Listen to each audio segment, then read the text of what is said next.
Back again, and today we are gonna take care of something that I've gotten a lot of question about, and I got a question about it today, and that is how you insure yourself against Facebook algorithm updates.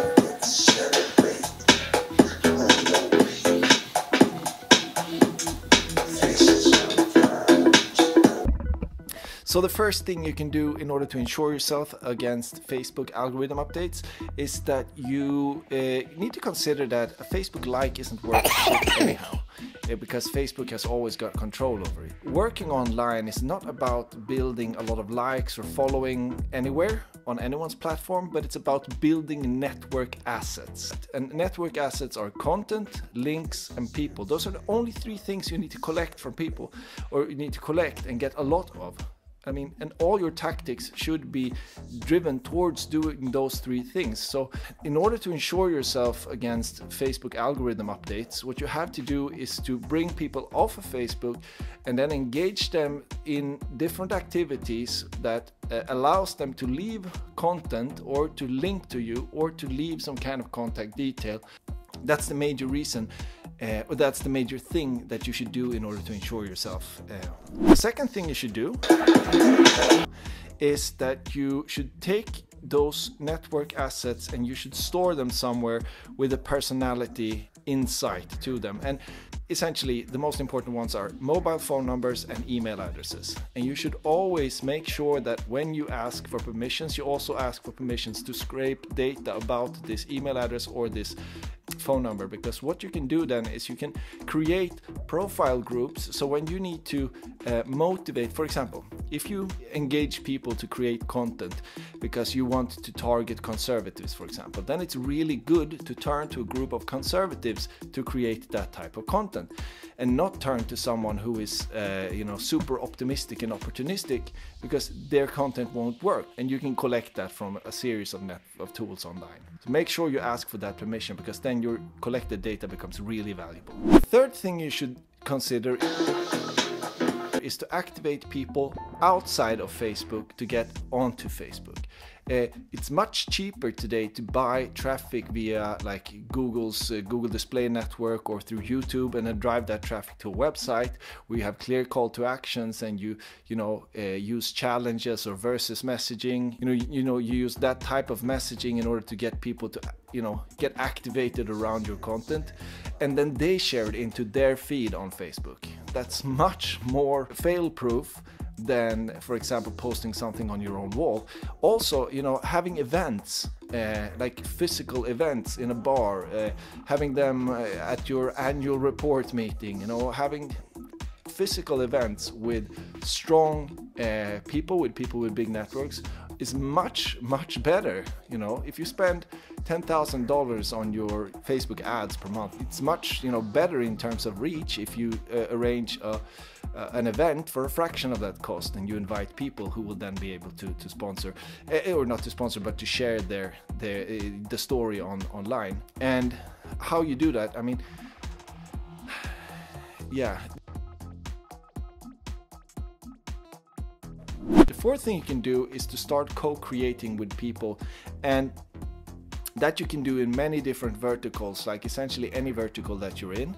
And that's essentially just reaching out to those people that you think are producing great content today, and you offer them a reward to create content for you. That can be a social reward, or it can be a monetary reward, or whatever kind of reward you think is suitable and that they will appreciate. And then they post that onto their own feeds, and you pay them to do that, and then you sponsor the ones that you like. You can also go wide with micro-influencers, for example, and invite a lot of them based on their personas to co-create with you. If they're interested in what you do, it's pretty damn easy to get them to co-create with you. Maybe not video, I've tried that, and I am trying that now in the current project, and it takes up a lot of time. But maybe photos, texts, things like that is quite easy for people to produce. So you get them to co-create the stuff that you think is good. You sponsor that. You pay for ads in order to make their content become more visible. People will see that, and then they will follow suit. They will copy that behavior. And the easiest way to curate such a thing, if you run it on Facebook, is to collect those people's Facebook posts. You make sure that they post them publicly. If they haven't posted them publicly, then ask them to. And then you put them in one post together, and then you use that in order to sponsor that thing onto Facebook towards their followers or something like that. That's an excellent tactic. What you're trying to trigger there is a behavior where people copy those guys' behavior. So you need maybe 10 of them, and then you sponsor the post towards their followers, and they will start copying, and then you're not dependent upon the algorithm for the second ripple, you know, for that second effect that you're trying to create. So that's something that I strongly recommend. And if you don't understand that, please ask questions and I follow up. Otherwise, this video will be too long. The fifth tactic you can use is to contact group and page owners on your related topic. This is really easy to do, and so few people do it. And then you know, consider who they are. You build a pitch towards them, just as though you would approach a journalist, and then you pitch them your content, and boom, they might post it. And then you're also you don't have to care about the Facebook algo, because especially if those are groups, it's excellent, you know, because a lot of the people who are really active in that group will become notified of this update. So ding. Sixth thing is you can contact recurring live broadcasters, and you can ask them either to rent their downtime so that they keep their broadcast live, and you just put your URL there or screen. That actually works. It sounds like a spammy tactic, but it actually works, and it's really good. The second thing you can do is that you sort of create a format together with them where you are in their live broadcast, and sometimes you have to pay them for that, sometimes you don't. Most of the times you actually don't, because the live broadcasters today are really nerdy. So if you find people who are on your topic, they are very likely to want to bring you on. So yeah, you should go ahead and do that, and then it's in their feed, and you're not susceptible to the changes in the Facebook algo, because user feeds will generally always be promoted. The seventh thing is to create a group of your own, and there you invite your ones, meaning your co-creators, your people, the people who are in it to help you out. If you have a database of maybe 10,000 people or even 1,000 people, you will probably be able to gather up like 100 people who will be willing to co-create with you. I'm doing a project like that right now, and the enthusiasm in that group is really high. And as long as your intentions are genuine, meaning that you actually care about what they do, then it's a very good tactic to just collect people there, and that group will become self-sustaining and self-managing after just a short while. You just need to feed it with some content. Number 8 is that you scrape group content ID. So you scrape group member IDs.